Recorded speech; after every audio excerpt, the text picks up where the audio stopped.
Welcome to Awake with Jevon. My name is Jevon Pera, and I have the privilege and the honor and the treat to have Barbera Ammahlia Schaefer-Berdner, who is an amazing light worker and supporter for me in particular, and so many people out in the world just by her work and her presence.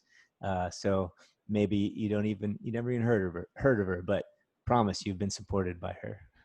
So, hello, Barbara. Hello, Jevon. Thank you for having me today. You're welcome. My hope is that we spread and propagate an idea of awakening. What is it to be awake? And I think we all have ideas about this. Some people talk about enlightening or, getting somewhere. What is our purpose for existence? And it kind of touches on that, this word awakening.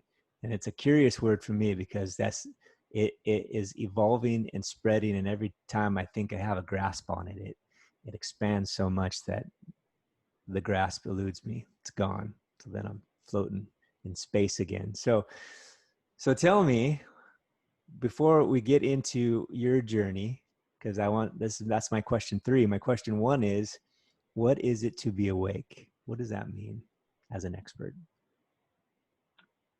I'm going to say that I resonate with your thing of you think you know what it is, and then there's more. So that's really a big piece. So what is it to me that it means to be awake? It's awareness. It's the understanding that we're more than this physical form. And you've probably heard, phrases or themes of you're basically a soul in a human body, okay? So there are many different stages of awakening and being awake and those experiences, and they're different for everybody. Yet primarily is the understanding that there's so much more to you than only this, Mm-hmm. okay? And that you have so much more of a connection. Yes, that is absolutely true. That's a good answer. So I'd also like to mention that you've been in pursuit of this this answer for maybe your whole life before you even knew you were pursuing it. And since you've had an awakening through an event, you've been certified and trained and have been training on all kinds of modalities like soul contract. And we were just talking about a number of things. I mean, what are the expertise that does not define you, but maybe people know about that you use as tools? I mean, what are these things that you do, that you pull out?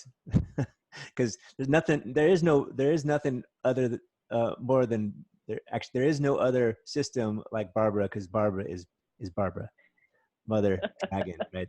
There doesn't define you, but what are all the things that you've been doing and learning and mix in there how you awakened? Yeah, that's what I'll start with how I awakened, because I think that it's a journey that's very, very similar to most of the people on the planet. At least, so I'm 61 years old. Well, 60 years old. Real soon here, I'll be 61.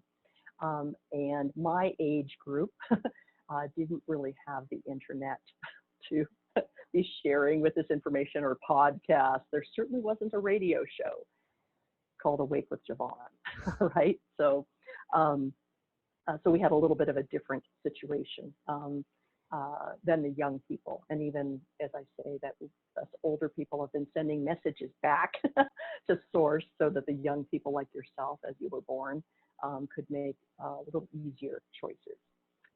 But I'm going to start with that actually, as a young child, I was already awake, as many, many of the children today. They're born awake. You're beautiful, beautiful, gorgeous children, Jevon, as you know, you're little Buddhas, right? So as a young child, I'll just briefly mention that as a young child, I had some disturbances in my life, some upheavals. And I remember when I was 4, 5-ish. And Jesus used to speak to me. He would stand here, I could see him, and we would talk. He was my invisible buddy. And at one time, the nuns, at least what I heard the nuns say, is that I couldn't speak to Jesus because I wasn't a priest. So even as a young child, I was very smart. Even though I'm blonde, I was still very smart, and I changed his name to Casper. And so I was allowed by the Catholic Church to speak to Casper until I was a preteen. And I recall my mother saying to me that I was just too old to be having a little invisible friend, and I need to send him away. So the part of why I share that is because for about 12 years of my life, I was awake, right? I had connections. I knew things. I had experience and witnessed some not so great things, yet I still knew there was something beyond me. But when my mom and dad told me that I couldn't speak to Casper anymore, I literally turned it off, okay? And it was almost like I went from what we might use the word awake to fully unconscious, okay? And then continued to live a life as a human being and went on to become an engineer. And had a pretty lovely life. I was very successful in engineering.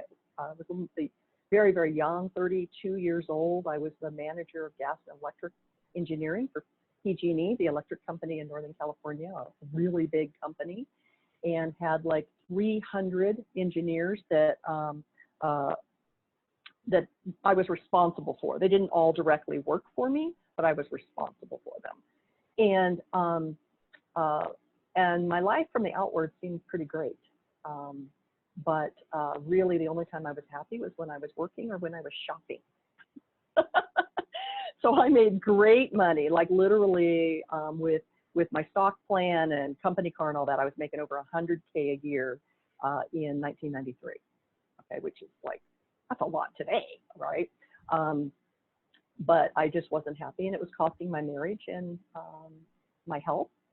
And so I left there, but I didn't change the way I was doing things. And then to answer your question, how did I awaken? I was strongly guided years earlier, just got a dog, got a Siberian Husky, and it led to me wanting to do dog sled racing, and it led me to my very first dog sled race in 1997. And on February 9th, 1997, February 8th, I ran my first race. It was really great.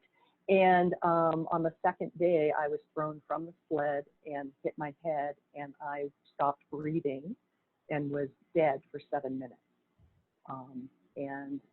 That's a whole nother entire hour-long interview about that experience. Yet I went from a very analytical, actually didn't even believe in God person. So when I shut off, I couldn't talk to Jesus. I didn't even believe in God anymore. Wow. If Jesus didn't live in me, then, what is there? Maybe there's some aliens, but that's about all I was, willing to connect with. And so suddenly I had this shocking awakening that also included some severe health issues. So suddenly I could see numbers and symbols over people's heads when they talked. Talk about that in just a little bit. I was hypersensitive. I was so sensitive I couldn't talk on a telephone. And in order to be in my kitchen, I needed to unplug the refrigerator or it would trigger a migraine. Okay, so some of you are like, what?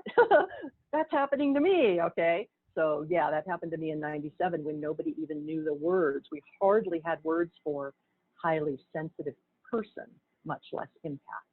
Okay, so I was an instant, high impact, basically, and had to kind of keep myself in my health. So that was my awakening, like a really literally, I say the planet hit me on the head, which then led me down a path of physical healing, which then eventually, about 7 years later, led me to a lay on hands healer. I tried everything. I'd spent all my money. I tried everything. All doctors could do was give me Prozac.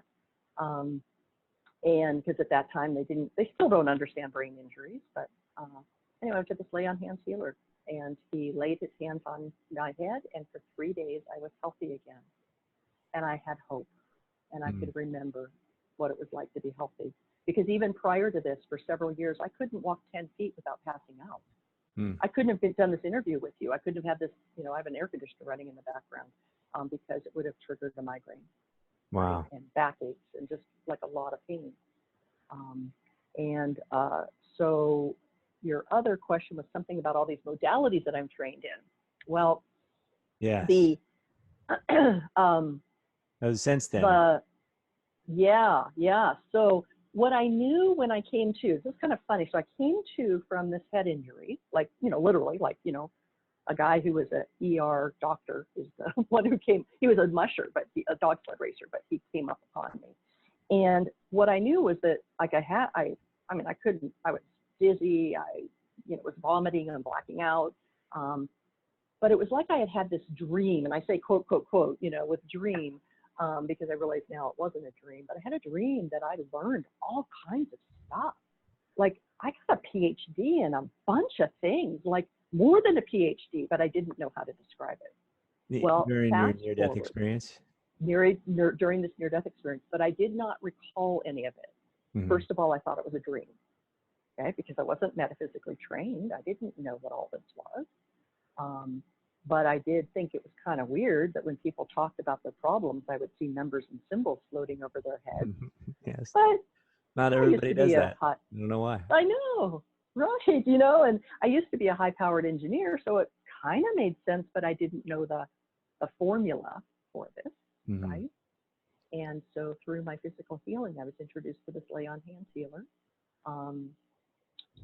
Learned many years, figured out just only recently. So that was in 2004, I think, when I met him. So 16 years later, just recently, I would look back and went, oh my word.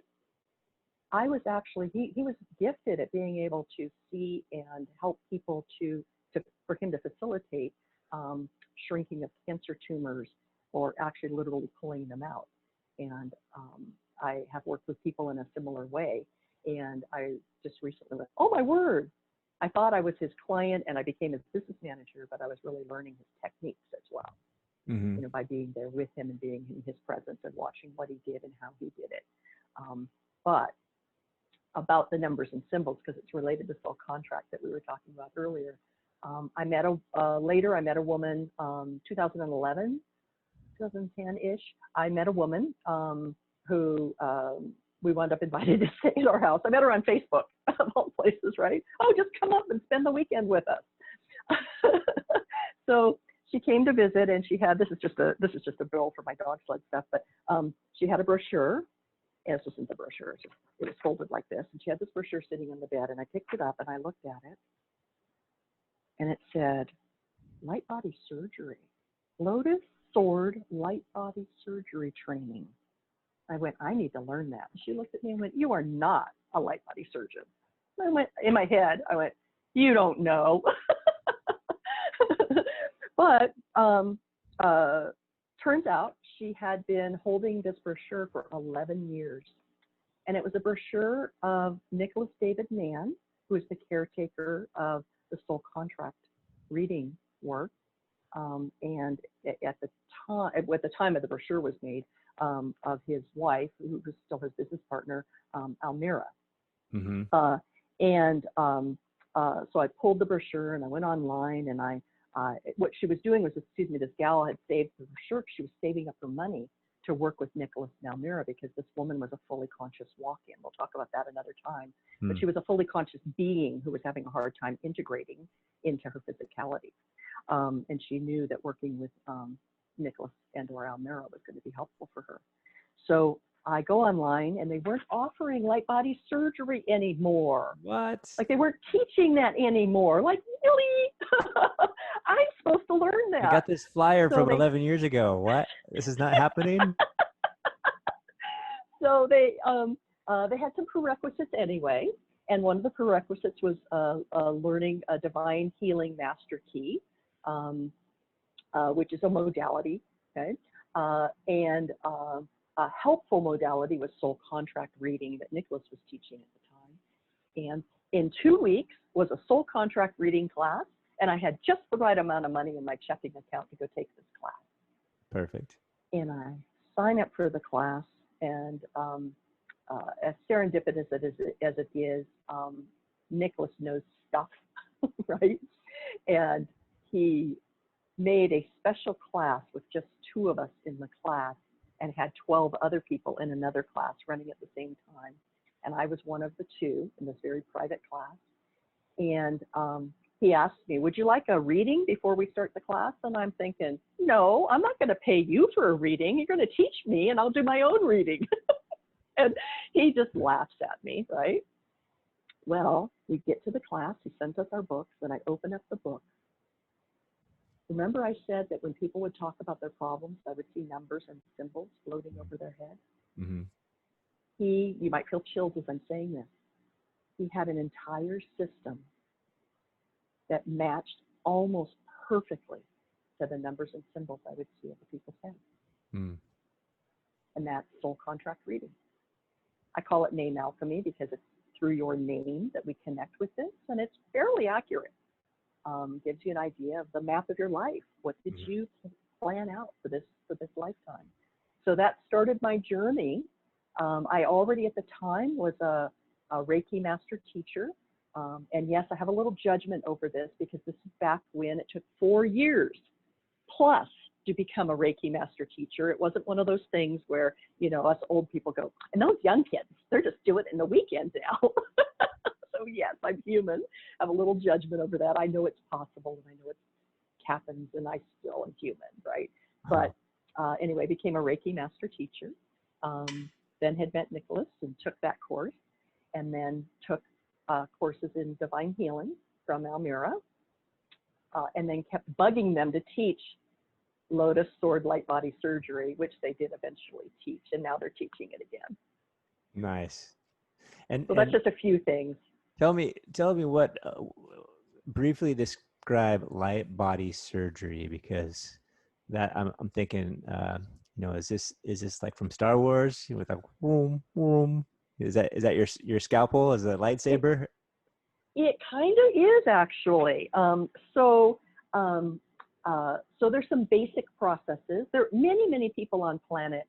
Well, let me back up, because you know, you're going to have all kinds of people who listen to your radio show. All right. So if you can imagine that we have our physical energy system, all right, which we definitely feel if somebody pokes us or we get a cut or something like that.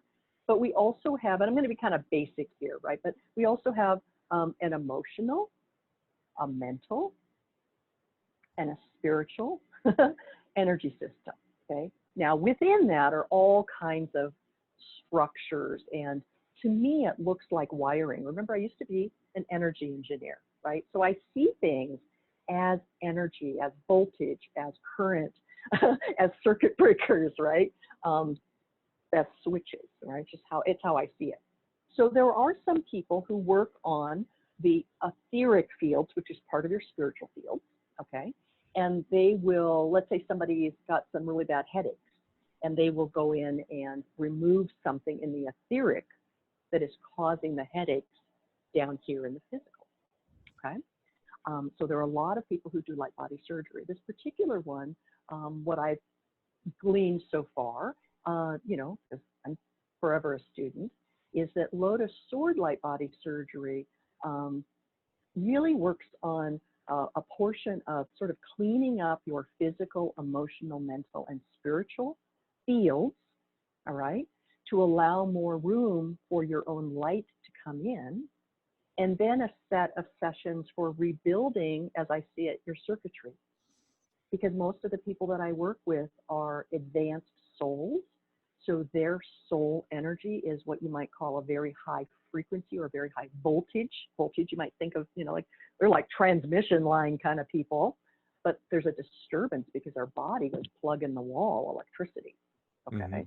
And so light body surgery, from the way that I look at it in the enveloping part that you were saying earlier, you know, that, well, Barbara's kind of got her own thing, but it's based on this, right? So what I call EmbodyLightbody is that the full picture of integrating your really high frequency soul into this body so that you can get on with your mission in life and have all the abundance that you know you're supposed to have. You're not supposed to be living in the back of your car, really. We planned differently. All right. Yes. And that's a good name too, because it's your website, EmbodyLightbody.com. So tell me, because it seems to me that there is a pattern that happens, and it can be seen in your life where we are born with an awareness, and you had a higher awareness that you could talk to Jesus, which is a wonderful thing. But then we learn that that's not possible, and then we suffer. We accept these stories, we accept different programming, really, that we allow to happen, and it gives us this different experience of darkness and separation and issues, lots of issues, and then we get a chance to push through them, I guess, and evaluate the stories. It is this. Do you see this as a accurate explanation of life? And is this the purpose of life? Do we have to have all the darkness and the issues and I mean, you had your experience and reawoken, and you were all beat up. You were suffering. Is it do we have to have that? And what's its purpose? Okay. Well, first of all, let me tell everybody that when energy moves, I burp. And Jevon and a few others have recently said to me, "Oh, Barbara, when you burp, it's sort of like the fire-breathing dragon is kind of cleaning up the energy." So I very quietly and politely was doing a burp, but a big one might be happening soon. That's Everybody. right. Fire So dragon mother. just letting you know, The I'm burps, really not being rude. It just happens to be a way the that burps energy happen, moves. and it's a blessing. So let me first address the all beat up part. Okay. So yes, I had this awakening, and I, in my case, was both emotionally and physically beat up. The reason for being beat up was because I had a huge influx of my soul light that crash landed. All right. Really like somebody took the big old circuit breaker that was turned off, okay, to basically protect me. And it got opened up, which then fired all of my other electrical systems and made me sensitive to everything in the world. I was sensitive when someone walked in the room if they were not a fully clean and clear, and guess what? Most humans are not, all right? Mhm. Made me sensitive. I couldn't go to the grocery store without, I was like a lot of children these days are born with symptoms of autism. I say symptoms because I don't like to say, you have it, we'll say diagnosed with autism. And I had to wear those soundproof headphones just to be able to go into a grocery store for 15 minutes. And just like rush in, rush out, because I was so overwhelmed with the energies in the world. So I was beat up, but it was more a symptom of the light coming in rather than like I got in trouble or anything. Okay. So, so to answer your next question is that, what is the purpose, and we'll kind of weave them together, and do we have to go through all of this? All right. So I'll mention a little bit about this death experience. That I got a visceral, I'm an experiential learner, so I get to experience a lot of things. I had a visceral experience of what it was like to be dead. My soul literally went back to source. And to give you an idea, and you might get chills as I'm talking, okay, because when I feel them, then usually people listening, start to feel them as well. For those of you that have had children or have witnessed, babies being born, you can imagine what it's like for a new parent, let's say especially a mother, when she's gone through all of this pain, both for 9 months carrying this baby, but also the actual pain of labor, all right? And the baby is born, and she's in a tremendous amount of pain, usually. I mean, that's kind of like a typical thing. It doesn't have to be that way, but typically. And the moment they lay that baby on her breast, she's enveloped in this bubble of love, and there is no pain, and there is nothing but this moment of love. And that moment of love is what it's like when I was dead. All right. So what does that have to do with, does it have to be hard down here? Because when you're up there, or when I was up there, my personal experience was there was no good, there was no bad, it was all source. Okay? There was only judgment was me. The only judge was me. The Bible has taught us that God is the judge, and that was not my experience. The experience was, it was sort of a self-grading process. God went, hey, how was your trip? Right? So back to, do we have to experience it so badly down here? It's almost like the way that I experienced it is that for many pieces of it, we chose it. Now, okay, hold on, because those of you, like myself, who have experienced rape, molestation, witnessed horrific deaths, okay? You're like, what? I didn't plan that. Okay, I'm not saying that you planned to be raped, all right? I did not plan to be raped. What I did plan, though, was experiences of disempowerment so that I could connect with my own power. Now, how they play out was partially up to me and some of the choices I made, but also up to the other people around me and the choices they made, okay? So when you're at source, you don't know good and bad. It's like all one. You know, you can look standing there at Lucifer and go, hey, bud, you know, yeah, you got a rough job. Yeah, you don't have any judgment around it. But it also, when you're up there and there's no difference and no contrast, we don't get to experience the fine-tuning, the breadth of what we do here. Because in contrast with the light and the dark, we can see the nuances and experience them as a soul viscerally through this body, okay? So in some ways, we can say that we chose to be here. Well, I kind of remember it. Some of us chose, some of us, all of us volunteered, and some of us got kicked down here, okay? Literally, some of us like got kicked down here, okay? Not me, I seemed like I did choose it. Sometimes I question that, okay? But mostly, we in this reality, we get to experience the contrast, and through experiencing the contrast, and if you can come to the blending of what I call the divine union of the dark and the light and the yin and the yang within you in this dense form, that is source. That is the expression we came here to be. So you say you chose, you didn't choose to be raped, but you chose to be in situations of disempowerment.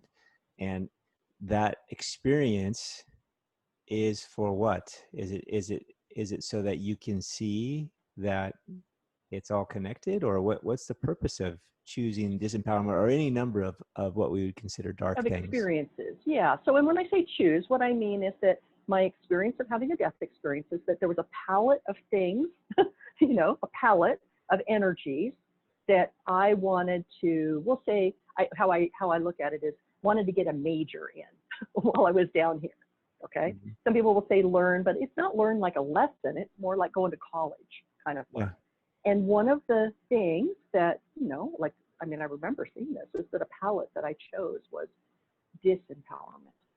And part of that was because I was a powerful being, a powerful soul, but I wanted some fine tuning of that, okay? Mm-hmm. So in contrast, I experienced what it was like to not be powerful, to remember how powerful I am and what kind of power. So for example, having experienced a rape, I got to experience, we'll say, power that was not pretty, okay? That was not, that was forceful, okay? That was uncontrollable, all right? Which, that's what we're afraid of, okay? So kind of made me a little bit afraid of my own power, all right? Because, oh my gosh, I know I'm powerful, but I don't want to be like that. So instead, I'll just not be powerful at all. But it gave me an experience so that I could go, well, wait a minute. I want to be powerful in a different way. I want to be powerful in harmony.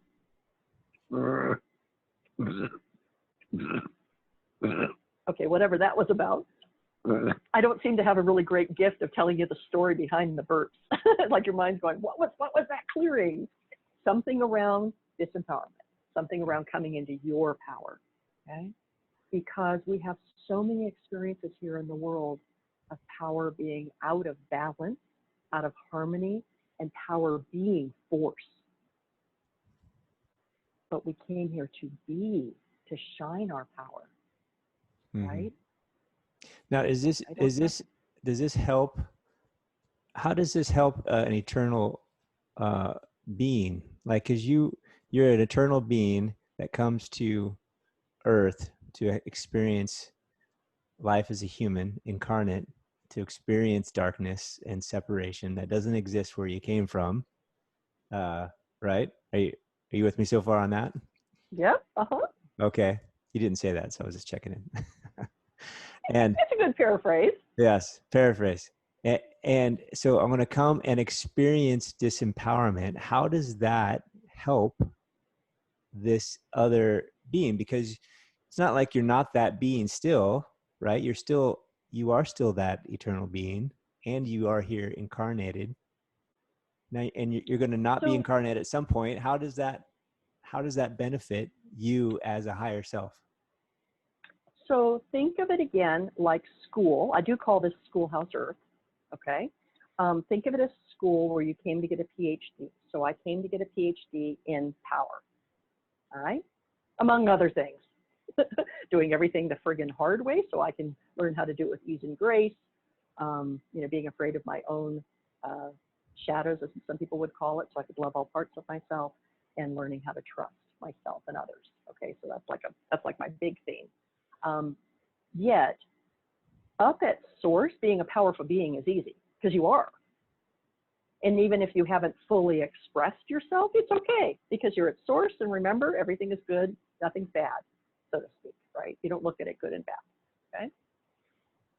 So down here, it literally, at least how I see it, is that literally you get this experience. If you can do this stuff in density, I keep touching my face to say density, because this is a 3D density body, right? 3-dimensional density, okay? Where source is like unlimited. When you can do those things in a dense arena, you get to fine tune it. So it's like I get to up level or upgrade, right? I get to fine tune. I'm already powerful, but I get to come and here in this density and remember how powerful I am. Remember that the gifts that I bring. Kind of like if you're training for some kind of endurance training, and you go up to the mountains in thin air, and you wear one of those masks that limits the air. You make it harder for yourself on purpose. Yes. So you can fine tune, okay? And boy, I'll tell you, here on Earth, it's dense. Okay, there's a lot of yuck going on. And so when we're able to experience this life with joy, no matter what's going on around us, that's a blessing. That's a miracle. So is that a benefit? What is the scope of benefit of that? Because it's not just your experience, right? This is, how does that help the whole? Are we helping the world by finding peace? Yes. Yeah, we are. So, I got a couple of things. Like a long time ago, somebody had come to me when I first started offering sessions, and this gal came to me and said, "So, what's your philosophy?" I didn't realize she meant like, what guru do I follow? Okay.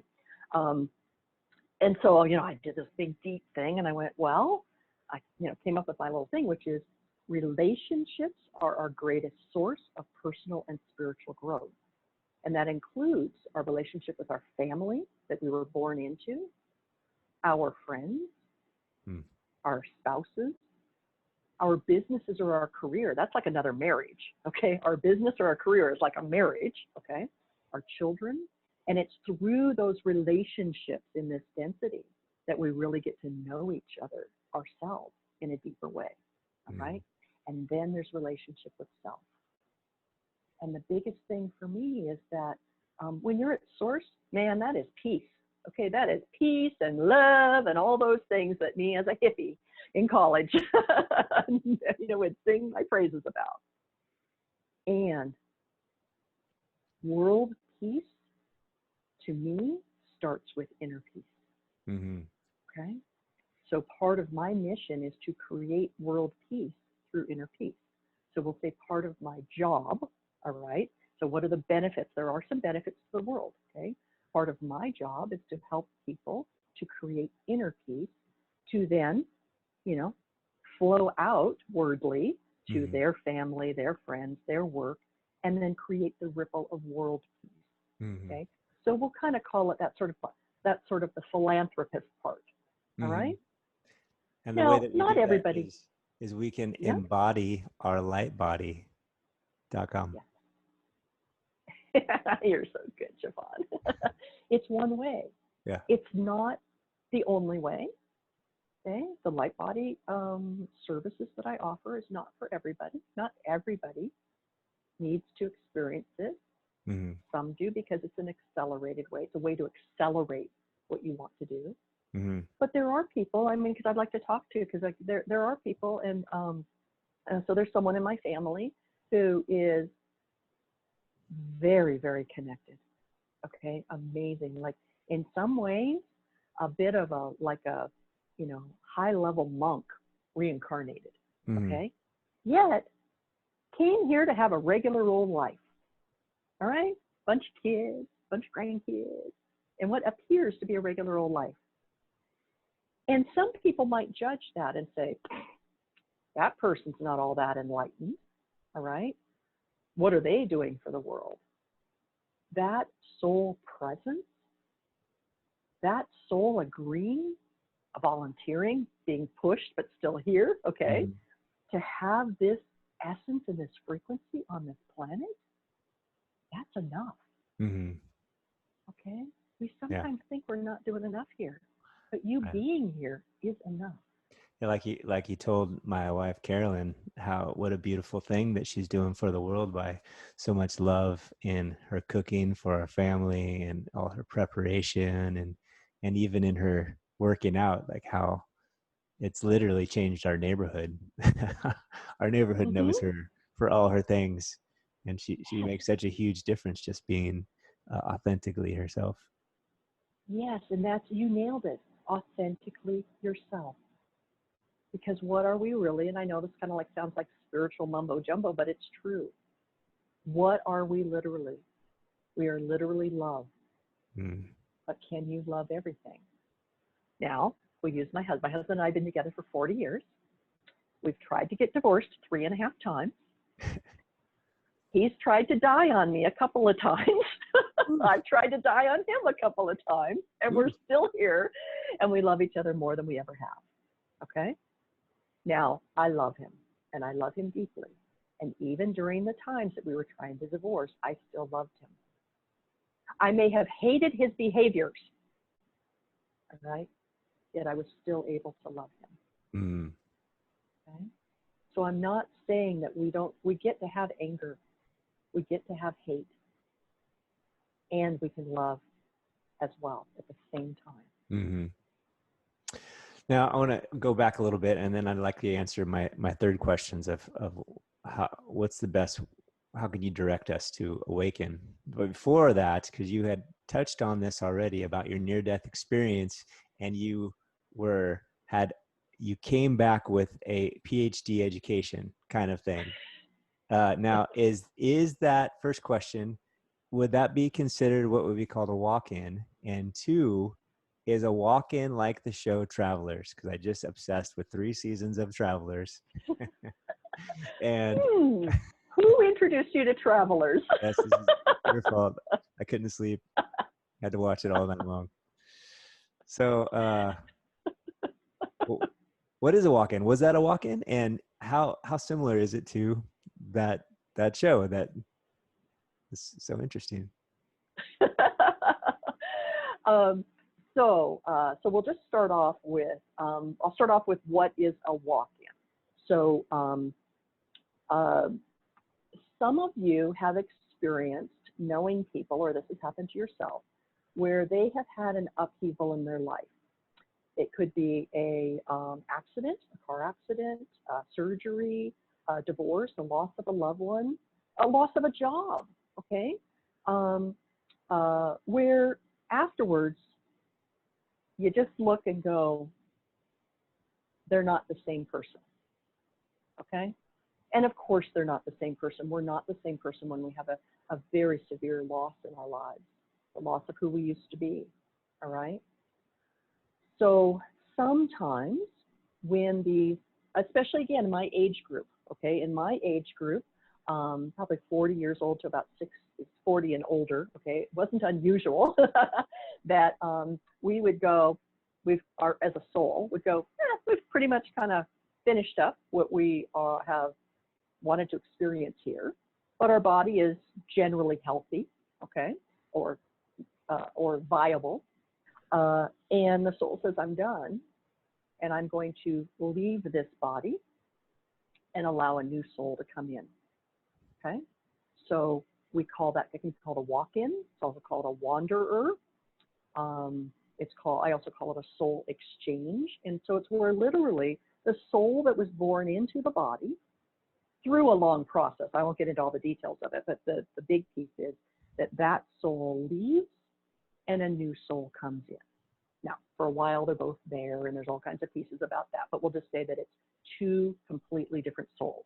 The way that I talk about it, some of you on the podcast can't see this, but I'm holding up like a little diamond-shaped kind of a thing, and then, well, I'll just hold up a not-so-diamond-shaped little thing so I can have two of them, but it's like the soul that was born into the body has agreed to leave, and another soul has agreed to basically take on this life, all right? And it could be an aspect of your same soul, right? Like, because our souls are way bigger than most people can conceive. But that would not be a walk-in, okay? All right, so we'll back up. Generally, a lot of people who don't understand the details of walk-ins, and we're going to back up. Words are dense, and words are very challenging to describe the things that we see at source. So we come up with labels and descriptions to do our good job. Okay, so I won't say this is perfect. I'll say it's a pretty good job. All right. So I'm going to interrupt you to say that. So when I had this head injury, okay, and died, and I remembered this. I would tell this story. I just didn't have a word for it. And I would tell it this way. I would say, I had this dream, because remember, I thought it was a dream. I had this dream, and I went up and I reconnected with this diamond. It's like so again, I'm going to say the facet. I would say this. I'd say the facet that was here in this body came up and connected with this diamond. And all of these facets were talking to God, but really it was the facet called Barbara that was born in this body, all right?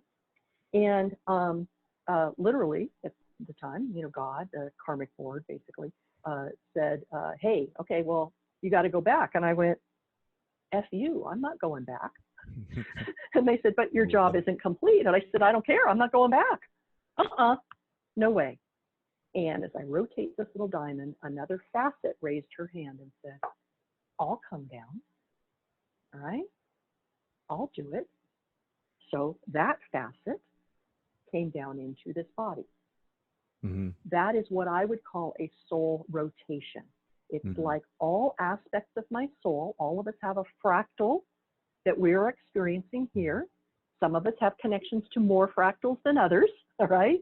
That's the journey of awakening, is connecting to all of your fractals, all right? And so a new fractal came down. So I was still Barbara. I still loved my husband. I still loved my dog. And suddenly I had no interest in doing engineering, which is lucky because I couldn't do math anymore either. So that's called a soul rotation.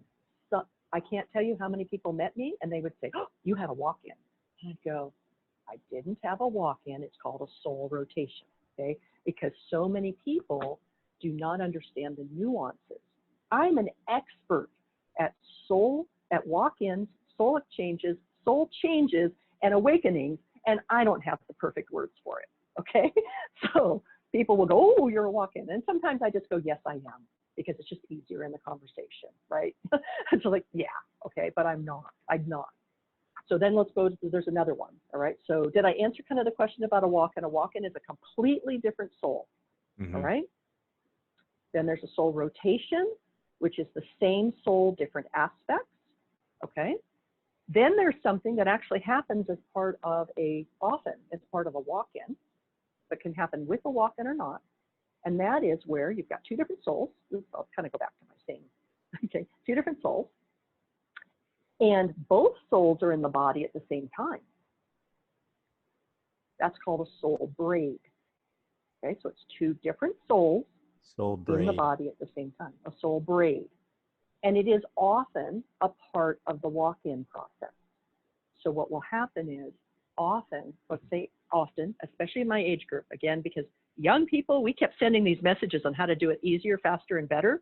And many of them listened, okay? But we'll say that it's very common historically that the walk-in soul, the new soul, will come into the body while the old soul is still there for a while. So they're both there for a while. So sometimes these people after a car accident or after a big loss in their life will be considered schizophrenic because they have two personalities, all right? And so then they'll go on some meds for a while and, you know, all of that. But so that's, go ahead. This new aspect of the soul or the new soul completely, they have access to the body's old memories or sometimes or all the time, most of the time. Almost always have the body soul memories. And that's part of the conflict. So that is part of, let me finish because that's part of the conflict for all of us. Okay, so because it's for all of us, no matter what your experience is, whether you were born in this body and you are the same soul all the time, but you keep working towards accessing more aspects of your soul, okay, without a big disturbance, because wouldn't that be great? That would be like the nicer, gentler way. And is that soul that you're talking that there are different aspects? Would that also be considered the oversoul? Is that what you refer to when you say that, or? You know, I have for about 4 years been trying to summarize how I would describe an oversoul. Everybody describes it just a little bit different, but yes, that is kind of how I look at it, is that here, I'm going to kind of do this. So how I look at it is that the higher self is all your own personal soul fractals, okay? Which is also your oversoul, okay, because it gets a little blended here, okay? Remember, words are dense. Words do not describe this accurately, okay?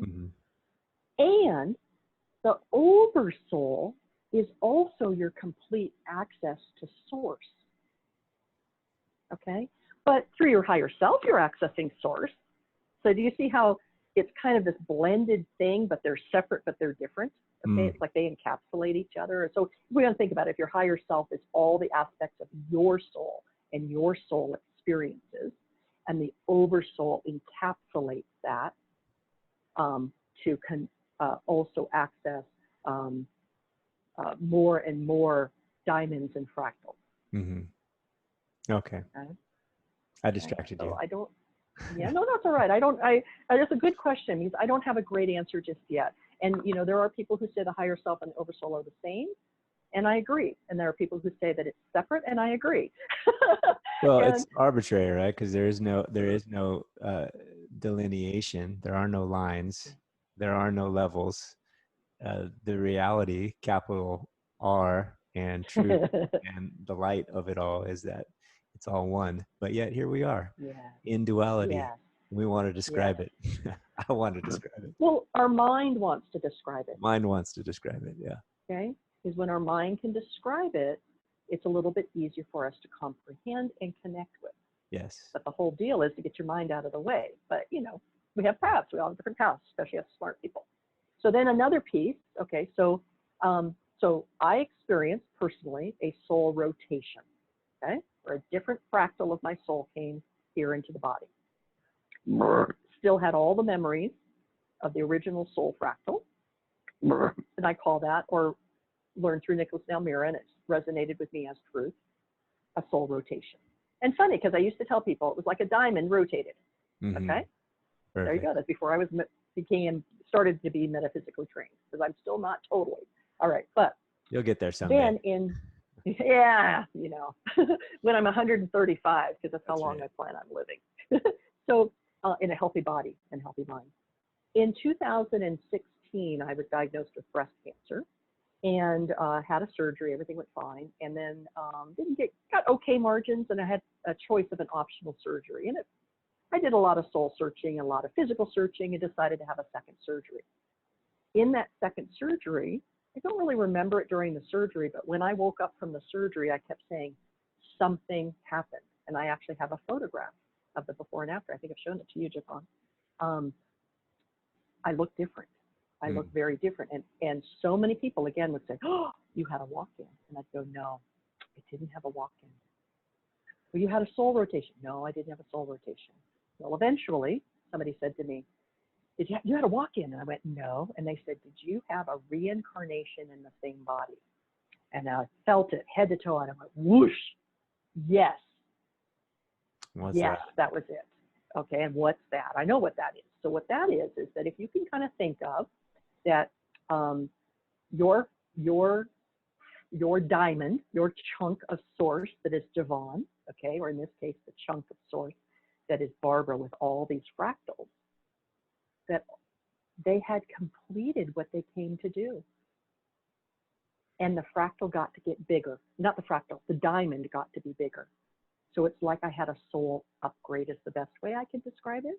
So my soul upgraded. My soul got, like literally, like went up a level, okay? So it went up a level. Like if you think of even within, people kind of think about dimensions. Within dimensions, there are can be various bands of coloring or levels. And so my soul jumped up a level, all right? Again, people think I had a walk-in. No, I didn't have a walk-in. Okay, so we talked about walk-ins, which is totally different soul is the way I look at it. Most of us do, okay? Soul braid, which is where part of a different soul, or even could be a fractal of you, comes in and braids, okay, with the current one. A reincarnation in the same body. So there's, how many did I say here? I lost track because I think there's another one I'm missing. That's probably good enough for most. Yeah, yeah. Now, you were wanting to talk about how the memories, how the So the big thing, whether you've had a soul awakening or a soul change, which that's what I had, the soul changes, or soul exchanges, which is more like a walk-in, okay? To me, it doesn't matter. The secret, the secret sauce of life is integrating those soul aspects into this reality and expressing them through this physical form. That's what we came to do, okay? And when we bring more and more light into this body, no matter how we did it, okay, but more and more of our remembering and our knowing, is that we do hold the memories in our cellular memory, okay, in our bodies of the former experiences, whether that be a former soul, a slightly different aspect, it doesn't matter. Those memories are held here. And the idea, like we're going to say the big idea is that we experience some of these crappy or negative pieces, okay, to give us some and it in turn gives us some contrast to go, whoa, that's not what I want, all right? And the idea is to even integrate those pieces, or some would call release them, or unravel them, or remove the blocks. We all have different words, and none of them are totally accurate, okay? But more so to bring that light into your body, and you still retain the memories, okay? But it can be a little disturbing if you bring in a big chunk of light, no matter how you bring it in, okay? And you feel the density and the yuckiness and all the, we'll just even say if you were in an accident, okay? That's painful, okay? You had, an abusive mother, that's painful, okay? And that contrast can kind of a little bit drive us crazy. Yeah. And that's why it's important to do this integration work. And how you integrate Everybody's recipe is different. So integration, that is the key. How, because it occurred to me not too long ago that enlightenment is inevitable. Awakening is inevitable. As in, you can't not awaken. This is not something that's, now I might stay asleep this whole life, but at a certain point, when you step out of the body, you're going to realize you're connected to the whole thing. And you're going to be like, Yep. oh, wow, I was way off. And so if, if awakening is inevitable, obviously to awaken is not my life goal because it's inevitable. That's a boring game. So what is the goal? Well, it seems like your work helping people to integrate, and for me to integrate. Integration, how do I integrate with this body? How do I get a glimpse of this Yeah. infinite thing that is the true reality of who I am, and how do I integrate it into this body? So uh, with that in mind, what can you give us, because this is your work, and if any, once again, EmbodyLightbody.com, if you have an inkling of the beauty of this woman here that we're listening to, go to her website and sign up for a coffee chat. She'll connect with you for free, I believe, right? A coffee chat's Mm-hmm. for free. Currently for free. Might not be Currently free for tomorrow, free. but Yeah, act fast. It might not be free. no. Well, as I say to you, Jevon, as long as it feels right, it's free. That's right. It'll be Well, free good as long enough. as it feels right. Good enough. So this is your specialty, and you have man, it seems like every time I talk with you, I learn something new that you already are an expert in, and you just let this flow out. You have been such a blessing for me, and in all of your modalities, but mostly it's just being with you. That's been such a healing and revealing process for me. And like you said, when you first talked to me, uh, you, people don't need you, but when they work with you, it speeds things up, and miracles lay down at your feet. And that's been my experience of working with you. And so, man, who would not want lessons to speed up and have miracles show up and just lay themselves down at your feet, and heart's desire exploding into reality? Come on, EmbodyLightbody.com, get over there. So besides that, working with you, can you give us something that we can apply right now before we even reach out to you or do whatever we do? How can we start integrating and allowing this love and light and this better life that is our ultimate reality show up right now in this 3D, 4D, wherever we're at, expression? I'll start off. So how can we begin to integrate? And I'll tell you that, I've really even worked with different business people who are like, Barbara, what are your steps? And I'm like, everybody's is custom. So it's a challenging thing. All right. Yet, first, remember that your presence here in the body on Earth, no matter how you're navigating it, is 50% of what you probably came here to do. So give yourself a break. Okay. All right. Be gentle with yourself. So we'll start with that. My purpose is already being 50%. done. Your purpose is already being done because your presence is a gift to all of us. Let that soak in. Your presence is a gift to all of us. Hmm. That is enough. All right? And then we have some overachievers like Jevon and myself, and maybe some of you listening, okay? So the next piece is we all have, so the next piece I'm going to say for me mostly has been awareness. All right? So awareness that it doesn't have to be this way, awareness that I don't like what I've got, awareness of, I keep talking about how I want to write this little book, and I called Own Your Crap, okay? Own your crap. Take responsibility for some of the choices that you may have made. Now again, sometimes other people make choices that affect you, okay? We can take responsibility for the choices we have made, conscious or unconscious, and start to look at them. And how might you make a different choice? So awareness is huge. And that actually goes to even some of the things, you can read books about them. You can pick up a book on things. We talked earlier, I'm trained in human design, okay? I wouldn't say I'm expert at it. I'm trained in it. It didn't really do much for me, so I went on, right? But you can buy a book on human design and get to understand at least a template to be offered for you to feel into. Okay, so you can read a book about it. You can read a book about soul contract. You can read a book about gene keys. Okay, shoot. I said to Jevon, go watch the program Travelers. It's about walk-ins. That's right. We never talked about them. That's all right. We'll talk about it another time. I think of Jevon's got these amazing children that I haven't met, but I've met them via video. Okay, and they are little Buddhas in disguise, and they look at the world with wonder. All right. And yes, they may fall down and hurt their knee and they're scared and they want their dad to come hug them. All right? Happens to us too. And if we can look at the world with wonder, all right? So that awareness, okay, and wonder. One of the best ways that I like to do that is like kind of get reconnected is through nature.